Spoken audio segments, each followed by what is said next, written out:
السلام علیکم ورحمۃ اللہ وبرکاتہ۔ معزز ناظرین، تعلیم و تعلم یوٹیوب چینل پر آپ کا استقبال ہے۔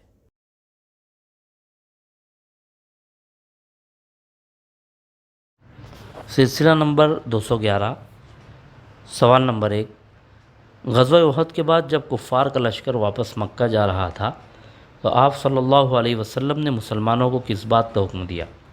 اے، ان سے بدلہ لیا جائے، بی، دشمنوں کا تعاقب کیا جائے، سی، انہیں مکہ پہنچنے نہ دیا جائے، ڈی، ان کے لیے بد دعا کی جائے۔ غزوہ احد میں 70 صحابہ شہید ہو گئے تھے۔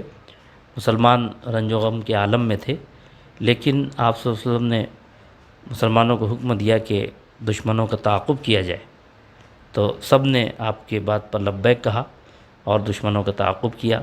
آپشن بی درست جواب۔ سوال نمبر 2، صحابہ دشمنوں کا تعاقب کرتے ہوئے کس مقام تک پہنچ گئے تھے؟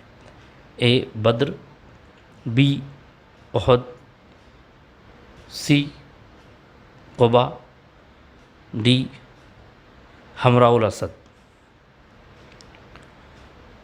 تو ایسی حالت میں جب مسلمان بہت زیادہ تھکے ماندے تھے اور زخموں سے چور تھے، لیکن جب آپ نے تعاقب کا حکم دیا تو سب تیار ہو گئے اور حمراء الاسد تک تعاقب کرتے ہوئے پہنچ گئے۔ آپشن ڈی درست جواب۔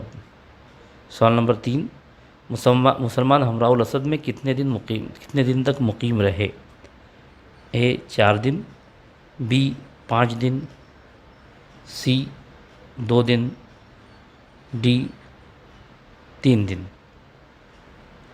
اور آپ نے وہاں قیام بھی کیا حمراء الاسد میں، وہاں آپ انتظار کرتے رہے اور پھر وہاں سے واپس لوٹ آئے، تو 3 دن وہاں آپ نے قیام فرمایا۔ آپشن ڈی درست جواب۔